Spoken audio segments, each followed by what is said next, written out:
네, 저희 팀에서 이번에 Listen to One 컨셉의 블라엑스 프로젝트 MVP 테스트를 진행을 합니다. 일할 때, 쉴 때, 산책할 때, 잠잘 때 듣기 좋은 피아노 연주곡을 들으면 블라엑스 토큰, 티커가 BLX인데 BLX 토큰을 보상으로 받는 게 핵심입니다. XRP 레저 기반으로 발행이 됐습니다. 사실 이게 참 오래도 걸렸습니다. 기획안은 2년 전에 나왔는데 적절한 개발팀을 찾지 못해서 공전하는 시간이 꽤 길었습니다. 이 프로젝트는 평범한 일상생활과 크립토를 연결시키는 작업이고 최종적으로는 웰니스 플랫폼으로 진화시키려는 목표를 가지고 있습니다. 지금은 아주 단순한 기초 모델이지만 음악의 퀄리티는 상당한 수준이라고 자부하고 있습니다. 일상의 일부분이라도 마음 편하게 쉬고 싶다 이런 생각 가지고 계신 분들에게는 의미 있는 수단으로 활용 가능할 수 있지 않을까, 그랬으면 좋겠다 라는 생각을 가지고 있습니다. 저희는 코인을 팔아서 수익을 만드는 그런 투기적인 구조 대신에 음악을 듣는 데 필요한 유틸리티 목적에 집중하고 있습니다. 그래서 거래소 상장 계획 같은 건 아예 없습니다. 투기성 프로젝트가 아니라 착한 컨셉으로 유틸리티적인 특징만으로도 장기적으로 롱런할 수 있는 그런 프로젝트를 만드는 게 목표입니다. 자세한 내용은 커뮤니티 게시판에 올려놨는데 평소 피아노 연주 음악 좋아하시거나 좋은 음악 들으면서 마음 편해지고 싶으신 분들은 베타 테스트 서포터로 참여해 주시기를 부탁드리겠습니다. 시장이 참 어질어질합니다. 비트코인 9만 달러 리테스트 하나 싶더니 다시 88,000달러 주변으로 밀렸습니다. 지금 가격대가 대략 87,000달러 후반에서 88,000달러 초반 요 박스에서 왔다 갔다 하고 있는데 재밌는 것은 장중 고점이 9만 달러 초반, 저점은 87,000달러 중반까지 찍혔다라는 겁니다. 짧은 시간에 상당한 오르내림을 보였던 겁니다. 이더리움도 2,900달러대에서 3,000달러, XRP도 1.8, 1.9 주변에서 와리가리 하고 있습니다. 대장들이 한꺼번에 숨고르는 그런 느낌입니다. 이런 날 사실 제일 힘든 이유는 가격이 내려서이기도 하지만 내 머릿속에서 계속 같은 질문이 반복되기 때문입니다. 내가 틀린 걸까? 이게 진짜 끝인가? 내가 꼭지였나? 상투 잡은 건가? 이런 생각들 들 수가 있기 때문입니다. 그런데 오늘 시장에는 이상한 장면이 하나 있습니다. S&P 500은 7,000포인트를 처음으로 돌파했습니다. 주식 신고가. 그리고 금은 5,500달러대까지 솟아올랐고 한때 5,591달러대 최고치를 찍었습니다. 주식도 신고가, 금도 신고가. 그런데 크립토만 흔들린다. 보통은 주식이 강하면 금은 쉬어가는데 지금은 둘이 같이 뛰고 있습니다. 이건 시장이 성장에 베팅하면서도 보험도 크게 든다 라는 것을 뜻합니다. 돈이 한쪽 방향으로 확 쏠리는 장이 아니라 안전과 성장이 동시에 과열되는 조금은 불안한 강세장이라고도 할 수 있을 것 같습니다. 그래서 이런 날은 사람 마음이 두 쪽으로 갈라질 수가 있습니다. 한쪽은 크립토 끝났다 라고 이야기를 하고 다른 한쪽에서는 그래도 뭔가 숨겨진 something special 한 게 있을 거다 이렇게 스스로 달래기도 합니다. 이런 날은 희망회로라도 돌려야 마음이 버틸 것 같은데 그래서 한 가지 질문을 던져보겠습니다. 이게 진짜 끝일까? 아니면 순서일까? 이번 영상의 프레임은 딱 이걸로 가려고 합니다. 비트코인은 뒤처짐이 약세인 건지 아니면 순서인 건지, 이더리움 이 목표 가격이 아니라 상대 강도 전환이 진짜 나오는 건지 이더 BTC 중심으로 보겠습니다. XRP 가격 예측이 아니라 밸런스 시트, 인프라 신호 이런 게 지금 쌓이고 있는지, 그리고 멘탈 지키려면 우리가 어떻게 해야 할 건지. 그래서 간단히 정리하면 가격 대신 자금의 흐름을 한번 이런 관점에서 바라보자 라는 겁니다. 먼저 비트코인 팩트부터 정리를 하겠습니다. 지금 시장은 기묘하게 리스크 온과 리스크 오프가 동시에 떠 있습니다. 주식 S&P 500은 7,000 돌파했고 금은 5,500달러대라는 어마무시한 기록을 지금 경신하고 있습니다. 비트코인은 9만 달러 돌파에 실패해서 8만 8천 달러 주변에서 와리가리 하고 있습니다. 여기서 첫 번째 오해는 주식이 신고가면 비트코인도 당연히 따라가야 한다. 이거 아니라는 거 우린 알고 있습니다. 같은 리스크 자산이라고 해도 자금이 들어오는 순서가 다를 수가 있습니다. 특히 지금처럼 주식이 AI 실적, 밸런스 시트, 매출 전망 같은 가시적인 근거를 앞세워서 올라갈 때는 돈이 먼저 그쪽으로 붙는 게 자연스럽습니다. 그리고 금이 동시에 오르는 것은 두 번째 메시지입니다. 시장 참여자들이 불확실성을 꽤나 크게 보고 있다는 것을 뜻합니다. 로이터 보도 내용을 보면 금은 안전자산 수요가 지속되고 달러 약세와 중앙은행 매수 등이 겹쳤다라고 설명하고 있습니다. 심지어 미국 부채나 무역 시스템의 분절화 같은 단어까지 등장합니다. 다시 말해서 지금은 낙관만 하는 장이 아니라 낙관하면서도 불안해하는 그런 장이라고 할 수가 있는 겁니다. 그렇다면 왜 비트코인은 두 방향 가운데 어디에도 못 붙고 뒤처지는 걸까? 비트코인이 뒤처질 수 있는 이유 크게 한 세 가지 정도 생각해 볼 수 있을 것 같습니다. 먼저 유동성이 아직 타이트합니다. 금리 인하에 대한 기대는 있지만 아직 실행 단계가 아닙니다. 연준은 특히 이번 FOMC에서 금리를 동결했습니다. 유동성이 완전히 풀리기 전까지는 돈이 리스크 자산에 무작정 들어가는 방식으로 움직이질 않습니다. 특히 기관 자금이 더 그렇습니다. 먼저 확실한 곳에 들어갑니다.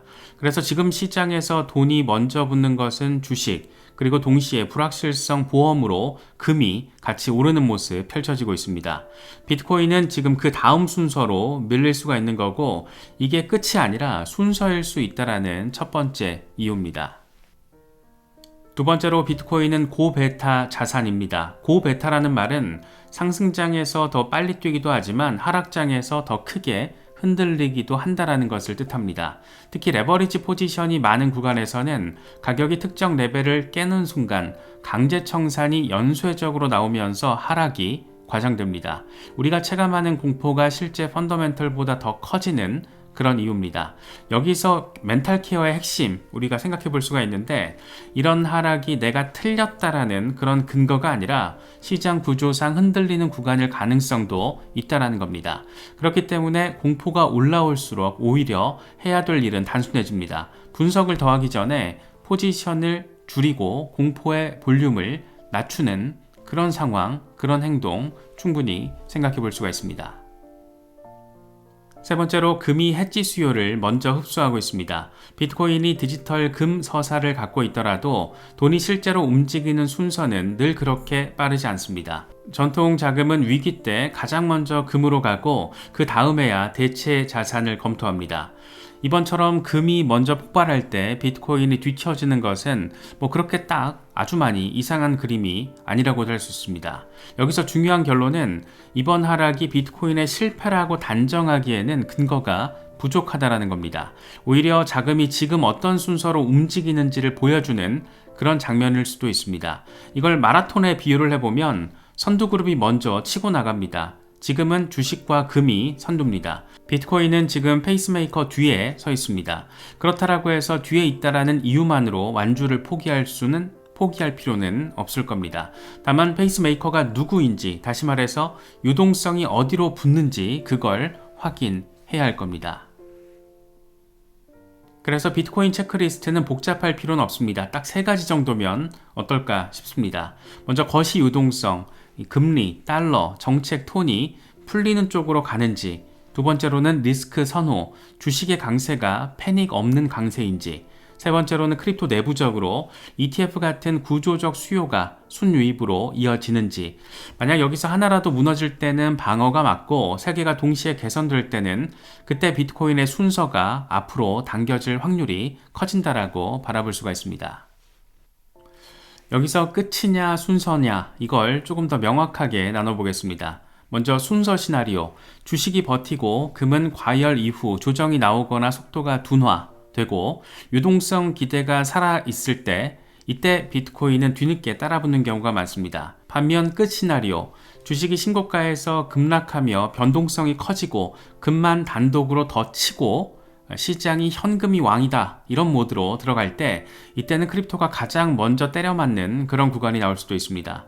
우리는 예측하자는 게 아니라 이 두 가지 시나리오 가운데 어디로 이동하는지 이 전환 신호를 보려고 노력을 하자라는 겁니다.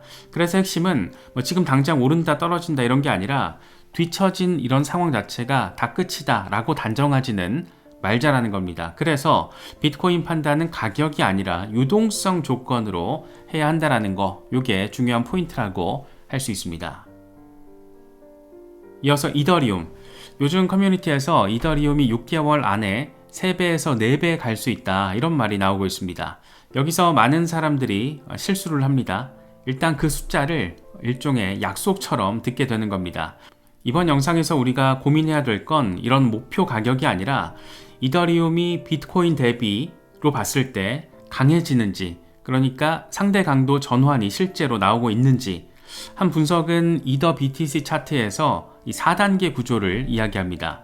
통합에서 축적, 그리고 리테스트, 이어서 확장, 그리고 지금은 3단계 리테스트 구간일 수 있다는 그런 주장입니다.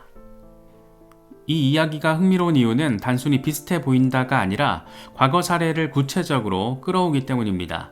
이더 BTC가 2017년에 고점에서 꺾인 이후에 통합이 이어졌고 2021년에 한번 강하게 튀어 올랐다가 그 이후 오랜 기간 하락 채널 안에서 축적 구간을 만들었다. 그리고 2025년 랠리 이후 지금은 리테스트로 보인다. 이런 방식으로 설명을 하고 있습니다. 그리고 다음 단계가 뭐냐? 과거에는 리테스트 이후에 포물선 확장이 나왔다라는 주장입니다. 그리고 그 시나리오가 다시 재현되면 이더리움이 3배에서 4배 정도 뛸 수 있다라고 말합니다. 여기서 중요한 건 전제입니다. 이 분석도 비트코인이 반드시 폭락해야 이더리움이 가는 게 아니다라고 말합니다. 비트코인이 옆으로 가거나 완만하게 오르는 동안 이더리움이 더 빠르게 오르는 그런 그림이 가능하다라는 겁니다. 또 하나 중요한 디테일은 이번에는 기관이 들어왔다라는 전제가 있습니다. 기사에는 기관이 수십억 달러 규모의 이더리움을 스테이킹하고 있고 중앙화 거래소에 남아있는 이더리움 물량이 부족하다라는 논리도 언급하고 있습니다. 다시 말해서 단기 트레이딩 수요가 아니라 잠기는 수요가 늘면 가격 탄력이 커질 수 있다라는 그런 주장입니다. 하지만 바로 여기서 멘탈 케어의 어떤 관점에서 바라볼 필요가 있을 것 같습니다. 패턴은 지도지 영수증이 아닙니다. 지도는 방향을 제시하지만 도착을 보장하진 않습니다. 심지어 이걸 제시한 분석가 본인도 나는 기본적으로 이더리움이 약세 성향이다 라고 말을 하면서도 그 가능성을 언급했습니다. 그리고 결정적인 단서를 닿는데 단기 움직임을 넘어 이런 추세가 유지돼야 한다라는 겁니다. 그래서 이더리움 체크리스트는 이렇게 정리하면 어떨까 싶습니다. 이더 BTC가 하루 이틀 튄 게 아니라 고점과 저점을 계단식으로 올라가는가, 또 거래소 물량 부족 논리가 실제 데이터 흐름으로 지속되는가, 세 번째로는 스테이킹 같은 잠김 수요가 늘어서 매도 압력이 구조적으로 줄어드는가, 이 세 가지가 확인되면 그때는 확신이 아니라 확률이 올라간다라고 할 수 있을 겁니다. 그리고 여기서 한 가지 더 추가하면 만약 이더 BTC가 다시 예전 하락 채널 안으로 되돌아간다라면 그때는 아직 때가 아니다 라고 인정을 하고 욕심을 줄이는 게 맞습니다. 조건이 깨지면 이야기도 접는 거, 이게 우리가 멘탈을 지키는 방법 가운데 하나가 될 수 있지 않나 생각됩니다. 그래서 이더리움은 목표 가격이 아니라 이더 BTC 추세가 어떻게 되는지 보고 판단하면 어떨까라는 겁니다. 이어서 리플 XRP입니다. XRP는 심리가 가장 빨리 소모되는 자산 가운데 하나로 꼽힙니다. 이슈는 엄청 많고 해석도 엄청 많고 커뮤니티도 엄청 뜨겁습니다. 그런데 가격이 기대만큼 안 움직이면 그 뜨거움이 불안감으로 확 바뀌어버립니다. 그래서 프레임을 좀 바꿔야 할 것 같습니다. XRP 가격은 크립토 심리에 대한 질문이 아니라 유동성과 밸런스 시트의 질문이라는 그런 관점입니다. XRP 일간 가격에 집착하는 것은 관객의 일이고 진짜 투자자는 인프라를 본다. 이런 문장 오늘 같은 날 멘탈 잡기에는 괜찮은 도움이 되는 문장인 것 같습니다. 왜냐하면 우리가 컨트롤할 수 없는 건 오늘의 캔들인데 컨트롤 가능한 건 내가 어떤 신호를 볼지 이 내 마음은 내가 컨트롤할 수 있기 때문입니다. 여기에는 로브 커닝햄이라는 인물의 모델이 소개되는데 핵심은 이겁니다. 기관이 XRP를 투기 자산이 아니라 금융 인프라로 쓰기 시작하면 가격 논리가 완전히 바뀔 수 있다. 왜냐하면 그때부터 가격은 사람이 사고 싶어서가 아니라 기관이 결제를 위해서 들고 있어야 해서 결정되는 그런 구조가 생기기 때문입니다. 이 모델은 거래량이 많으면 가격이 오른다, 이런 단순 공식이 아닙니다. 가격을 결정하는 것은 흐름이 아니라 보유해야 하는 유동성 버퍼라는 겁니다. 얼마나 많은 XRP를 얼마나 안정적으로 얼마나 오래 들고 있어야 결제가 매끄러워지는가, 이게 밸런스 시트의 질문입니다. 그리고 리플 CTO 데이비 슈월츠의 발언도 근거로 인용이 됩니다. 요지는 이렇습니다. XRP가 크로스보더 결제에서 효율적으로 작동하려면 더 높은 가격이 필요할 수 있다. 이건 가격 예측이 아니라 설계 요구사항에 가깝다라는 그런 설명입니다. 같은 가치를 옮길 때 토큰 가격이 높으면 필요한 토큰 수가 줄어들고 마찰이 줄어든다 라는 논리입니다. 여기서 숫자는 예측, 예언 이런 게 아니라 가정 모델로만 정리를 합니다. 모델이 가정한 흐름은 대충 이렇습니다. 글로벌 결제 흐름을 연간 150조 달러로 놓고 XRP 관련 시스템이 그 중에서 15%를 가져오면 이게 22조 5천억 달러, 그리고 그중 일부만 실제 XRP로 정산된다라고 가정하면 연간 정산 규모가 5조 6천억 달러로 계산이 될 수가 있고, XRP가 1년에 6번에서 12번 회전한다라는 가정을 두면 필요한 기본 유동성이 대략 1,400억 달러 수준으로 계산이 됩니다. 여기서 리스크 관리를 위한 버퍼를 2배에서 5배로 잡으면 필요 유동성, 그러니까 기관이 밸런스 시트에 들고 있어야 하는 규모가 2,800억에서 7천억 달러까지 늘어날 수 있다는 겁니다. 그리고 이런 전제 아래에서 역할에 따라서 가격 구간을 나눠서 제시를 합니다. 사실 이런 숫자는 맞다 틀리다의 문제는 아니라고 할 수 있습니다. 이번 영상에서 중요한 건 숫자가 아니라 질문을 바꿔서 바라보자라는 겁니다. XRP가 대체 언제 오르냐 이런 게 아니라 언제 기관이 XRP를 필요로 해서 보유하는 구조가 완전히 만들어지는가. 이 질문은 사실 기업의 재무책임자 관점으로 바꾸면 조금 더 명확해집니다. CFO는 통제가 안 되면 안 씁니다. 감사 추적이 되고 내부 통제가 되고 규제 프레임 안에서 굴러가는가, 이게 선행 조건입니다. 그래서 XRP는 단기 차트보다 규제, 커스터디, 정산 레일 같은 이 통제 인프라가 더 중요합니다. 그리고 또 일본 얘기가 등장했습니다. 일본이 XRP에 올인할 것이다. 물론 이건 어디까지나 주장이고 기사를 봐도 스페큘러티브하다 이렇게 선을 긋습니다. 반론도 같이 있습니다. 한 나라의 채택이 곧바로 글로벌 리셋을 만들지는 않는다라는 지적입니다. 크립토 시장 규모가 글로벌 결제 규모를 흡수할 만큼 성숙했는지에 대한 의문, 그리고 처리량, 확장성에 대한 기술적 질문까지 포함되어 있습니다. 그럼에도 불구하고 신호로 볼 만한 포인트가 있습니다. 크립토 베이지 기사를 보면 일본과 한국이 조용히 공동 블록체인 프로젝트를 논의하고 있다, 이런 언급이 있고, 일본이 리플 프라임이나 리플 커스터디 같은 서비스에 대해서 더 명확한 규정을 준비하고 있다, 이런 말도 나옵니다. 이건 가격이 아니라 인프라의 시그널로 보는 게 맞을 겁니다. 인프라는 하루아침에 깔리지가 않고, 물론 시간이 걸리지만 한번 깔리면 오래 갑니다. 그래서 XRP 체크리스트는 이렇게 가면 어떨까 합니다. 규제 명확화, 가능해서 허가로 넘어가는 순간이 있는가. 두 번째로 레퍼런스, 실제 기업, 기관이 우리는 이렇게 쓴다, 이걸 얼마나 공개를 하는가, 얼마나 또 많은 기관들이 이런 걸 공개하는가. 세 번째로 인프라, 커스터디, 프라임 브로커리지, 정산 레일이 표준으로 자리 잡는가. 이 정도 우리가 앞으로 꾸준히 봐야 될 부분일 겁니다. 그래서 XRP는 요즘처럼 시장이 출렁이는 날 멘탈 케어 잘 해야 될 그런 이유가 더 있는 종목이라고 생각을 하고, 그렇기 때문에 XRP는 호재 뉴스가 아니라 인프라, 규제, 레퍼런스가 가격을 만든다, 이렇게 정리를 하면 어떨까 싶습니다. 사실 요즘처럼 어수선한 날은 가장 위험한 건 가격이 아니라 행동입니다. 가격은 내가 바꿀 수가 없지만 행동은 내가 바꿀 수가 있습니다.